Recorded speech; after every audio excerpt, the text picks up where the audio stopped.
नमस्कार। तो चलिए आज बात करते हैं उस एक चीज की जिससे हम सब कहीं ना कहीं जूझते हैं, समय की कीमत।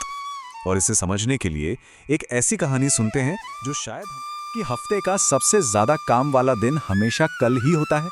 अगर जवाब हाँ है तो ये कहानी सीधे पहला पड़ाव है बाद में करूंगा वाला जाल। और इस जाल में फंसा है एक नौजवान जिसकी कहानी में शायद हम सबको एक होनहार छात्र जिसमें काबिलियत तो पूरी है, लेकिन वो टाल मटोल की एक ऐसी आदत में फंस गया है जो उसे आगे ही पता कैसे था। दोस्तों के साथ वक्त बर्बाद करना, घंटों तक बस रील स्क्रॉल करते रहना, घर वालों की सलाह तो जैसे एक कान से सुनकर दूसरे से निकाल देना, और सबसे तकलीफदेह बात अपने ही दोस्तों को खुद से आगे बढ़ते हुए देखना। और इन सब के पीछे दिमाग में बस एक ही ख्याल। उसे गौरव बिल्कुल थक गया, निराश हो गया। तो उसने फैसला किया कि शहर के एक समझदार बुजुर्ग से सलाह ली जाए। शायद वहां कोई गौरव की परेशानी को आप यकीन मानिए एक झटके में समझ लिया। उन्होंने कहा, बेटा तुम्हारा संघर्ष पता है क्यों है? क्योंकि तुम समय की कद्र नहीं करते। रुको, मैं तुम्हें एक कहानी सुनाता हूँ। और बस यहीं से असली सीख की जो उन बुजुर्ग ने सुनाई। ये कहानी है एक बहुत ही दयालु राजा की और एक बहुत ही आलसी गरीब आदमी की। एक ऐसा आदमी जो अपनी हर मुसीबत के लिए बस दूसरों को जिंदगी बदलने वाला एक मौका दिया, एक ऐसा मौका जो बार बार नहीं मिलता। उन्होंने कहा, देखो सूरज डूबने से पहले शाही खजाने में जाओ और जितना सोना चांदी उठा सको उठा लो। शर्त बस एक थी, सूर्यास्त से पहले। सुनने में तो कितना ऐसे छोटी छोटी देरी एक पूरे दिन को निकल जाती है। सूरज उगते ही उसे सुनहरा मौका मिला।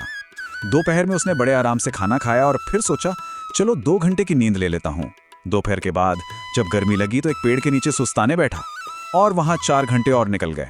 और आंख कब खुली? जब सूरज के दौरान उसके दिमाग में क्या चल रहा था? हर एक देरी के बाद वो बस यही सोचता था, अरे अभी तो बहुत समय है। और यही वो सोच है जो सबसे बड़ी का एहसास हुआ। और वो पागलों की तरह जैसे तैसे महल की तरफ भागा, मन में बस एक आखिरी उम्मीद कि शायद वो वक्त हो चुका था। जब वो पहुंचा तो महल के दरवाजे बंद थे, सूरज डूब चुका था। वो सुनहरा मौका हमेशा के लिए उसके हाथ से वादा था सोने चांदी का, लेकिन हाथ आया सिर्फ खालीपन। मिलनी थी दौलत और इज्जत, पर मिला सिर्फ पछतावा। एक नई जिंदगी की उम्मीद थी, पर मिली वही पुरानी गरीबी।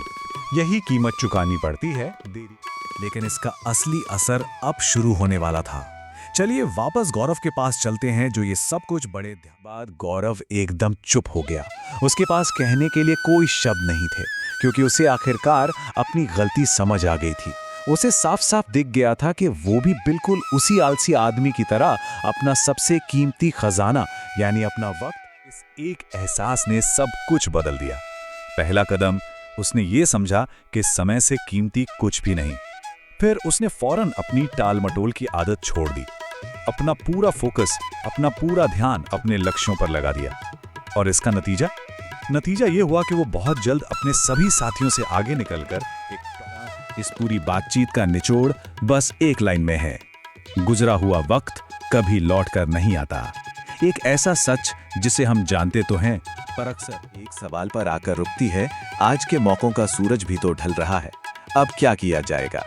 इस पर सोचना बहुत जरूरी है।